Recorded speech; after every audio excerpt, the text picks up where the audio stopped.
सबसे पहले तो वेलकम टू मैकेनिकल पेंटोमैथ। गेट के एग्जाम के लिए हार्डली 1 मंथ का टाइम बचा है स्टूडेंट के पास। तो अब इस लास्ट मंथ में एक स्टूडेंट ऐसा क्या करे, ऐसी कौन सी स्ट्रेटेजी फॉलो करे, ठीक है, सो दैट उसका जो परफॉर्मेंस है वो मैक्सिमाइज हो जाए। और ऐसे बहुत सारे स्टूडेंट हैं जो 6 महीना पहले से या 1 साल पहले से अपनी स्टडी स्टार्ट कर देते हैं और कंटिन्यूअस करते भी हैं, लेकिन लास्ट के 1 मंथ में वो कहीं ना कहीं थोड़ा सा प्रॉपर प्लानिंग ना होने की वजह से उनका जो रिजल्ट है वो अच्छा नहीं आ पाता है। तो उसको कैसे इंप्रूव किया जाए, उसको कैसे टैकल किया जाए, हम लोग उसके बारे में डिस्कस करेंगे।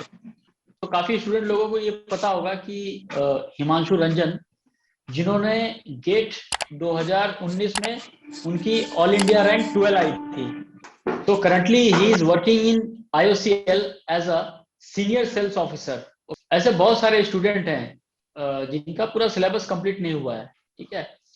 तो इस लास्ट 1 मंथ में उस स्टूडेंट को क्या करना चाहिए? तो सबसे पहले तो आपका ये जो सवाल था कि बहुत सारे स्टूडेंट ऐसा होंगे जिनका सिलेबस 70% या 80% कंप्लीट हुआ होगा और 100% सिलेबस कंप्लीट नहीं होगा, तो उनको ऐसा क्या करना चाहिए। तो जैसा कि मैंने पहले भी बताया हुआ है अपने वीडियोस में या आपके साथ जो वीडियोस हैं कि आपके पूरे प्रिपरेशन के टाइम में कोई भी ऐसा मोमेंट नहीं आएगा जब आपको लगेगा कि मेरा सिलेबस कंप्लीट है 100%। कहीं ना कहीं कुछ ना कुछ हमेशा छूटेगा। तो आपकी कोशिश ये रहनी चाहिए कि मेरा अभी एट द मोमेंट जितना भी कंप्लीटेड है वो 100% सही रहे। जितना भी, चाहे वो 80% सिलेबस ही कंप्लीट है तो वो उसको मैं अच्छे से कंप्लीट कवर अप करके जाऊं। क्योंकि अगर आपने गेट में 80% सिलेबस कंप्लीट कर लिया है, इट मीन्स कि आप एटलीस्ट 80% नंबर गेट में अटेम्प्ट करके आओगे। तो इसलिए जिनका पूरा 100% सिलेबस कंप्लीट नहीं है उनको डिसहार्ट होने की जरूरत नहीं है। जितना भी उनका कंप्लीटेड है उस पे ही वो अच्छे से वर्क करें, उसका रिवीजन करें, टेस्ट सीरीज दें। तो मुझे लगता है कि जो भी है वो सारी चीजें सही होंगी। Okay okay. तो इस टाइम पे क्या हमें नए कंसेप्ट या नई चीजें सीखनी चाहिए, या जो भी हमने पहले से पढ़ के रखा है उसको जस्ट रिवाइज करना चाहिए? अभी जैसा कि 1 महीना से भी कम का समय बचा हुआ है, जनरली गेट आपका फर्स्ट वीक ऑफ फेब में ही होता है, तो अभी उतना समय रह नहीं गया है कि हम कुछ नया पढ़ें।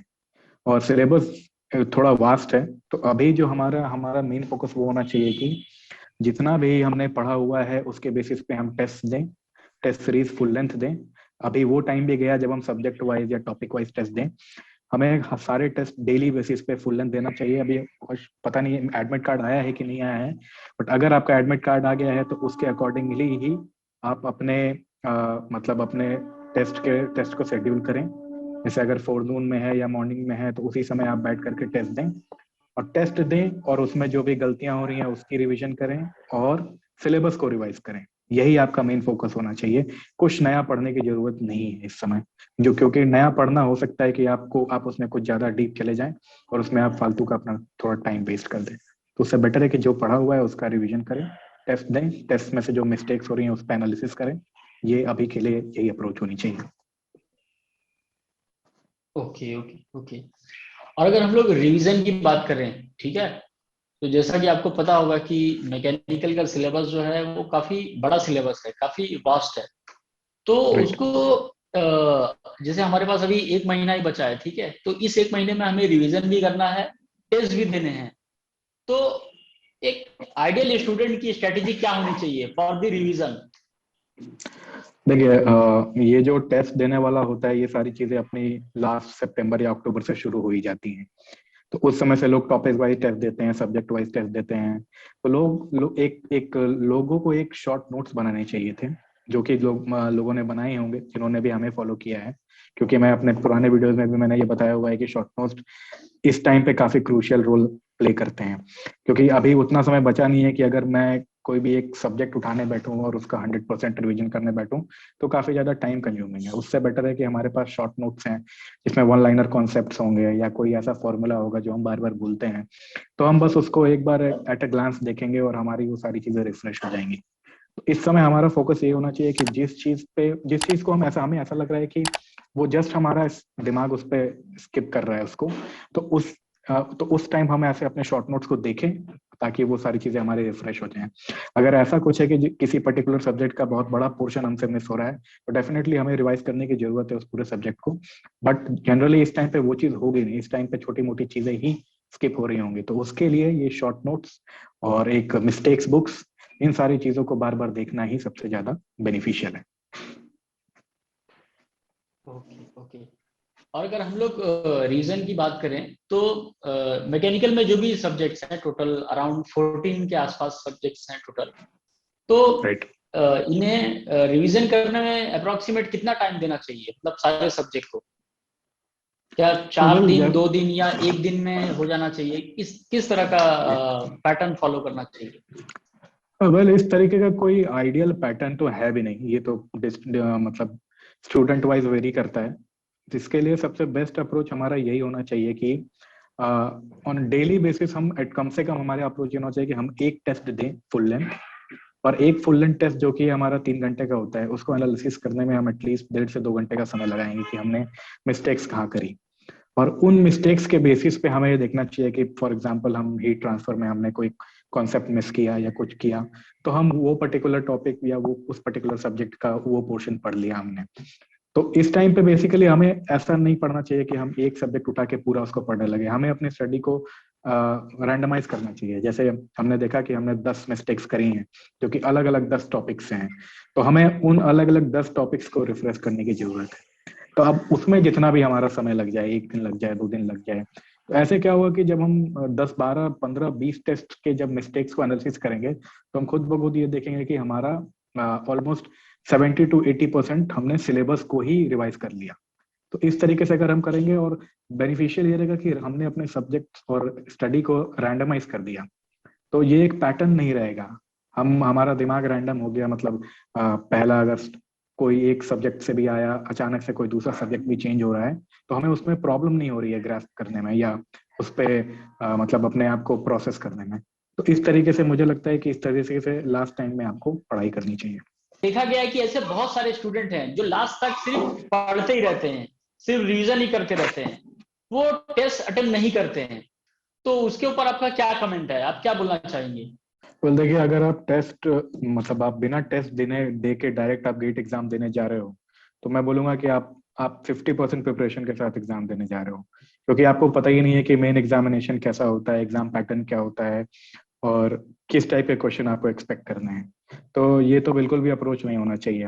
भले ही आपका सिलेबस 60% ही कंप्लीट हुआ है तो भी क्या है उससे, क्योंकि जब आप फुल एंड टेस्ट देने जाएंगे तो भी आप कम से कम, अगर आपका 60% सिलेबस कंप्लीटेड है तो आप जब फुल एंड टेस्ट दोगे तो एटलीस्ट आपका अटेम्प्ट 50 to 60% के आसपास होना चाहिए।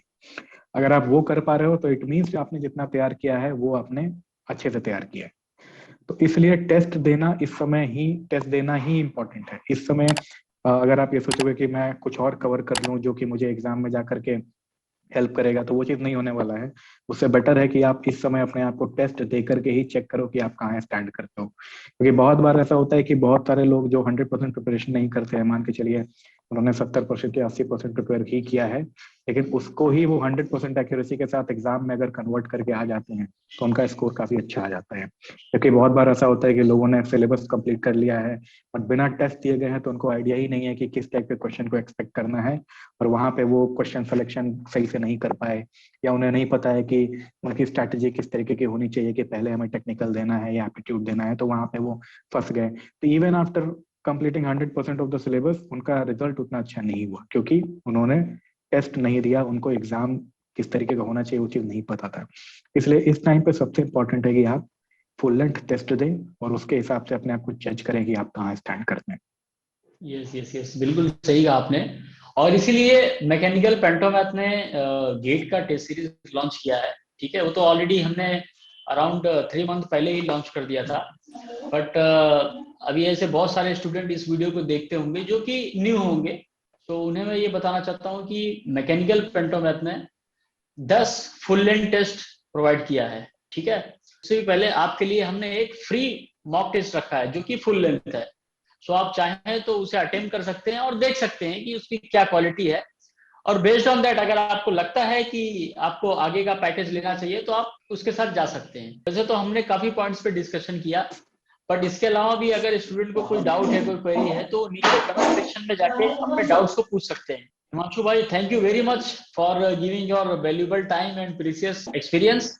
अब मैं चाहता हूं कि आप thank you for having me. Student को कुछ फाइनल मैसेज दें। वेल, फाइनल मैसेज में यही रहेगा कि अगर आपने अभी तक गेट की तैयारी की है तो अब ज्यादा समय बचा नहीं है, 1 महीने का टाइम है, ये भी निकल जाएगा।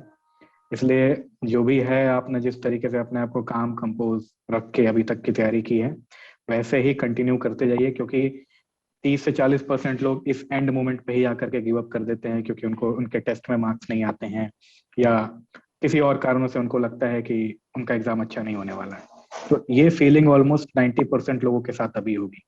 कोई भी गेट के एग्जाम के पहले कॉन्फिडेंट नहीं होता है कि मैं इस बार इतने नंबर लाने वाला हूँ या मेरा ऐसा होने वाला है। तो ये सारी चीजों को दिमाग से निकालना है। अभी टाइम है फुल लेंथ टेस्ट देने का। टेस्ट दीजिए, अपने मार्क्स को एनालाइज कीजिए। कम मार्क्स आ रहे हैं उससे डिसहार्टनिंग नहीं होना चाहिए। वो आपके लिए, आपके दिमाग में बस ये होना चाहिए कि हमारे मार्क्स एक इंक्रीजिंग ट्रेंड को फॉलो करें। अगर मेरे पहले टेस्ट में 50 नंबर आए हैं, कोई दिक्कत की बात नहीं है। हमारे नेक्स्ट टेस्ट में 55 नंबर आने चाहिए। हमारा मेन फोकस यही होना चाहिए। तो इस चीज को ही फॉलो करें, और इसी चीज को जाकर के अगर आप एग्जाम में रेप्लिकेट कर पाते हैं तो आई एम श्योर कि आपकी रैंक काफी अच्छी आएगी। सो दुआ। अब हम इस वीडियो को यहीं फिनिश करते हैं। Bye, take care and best of luck to all the aspirants for the GATE 2022।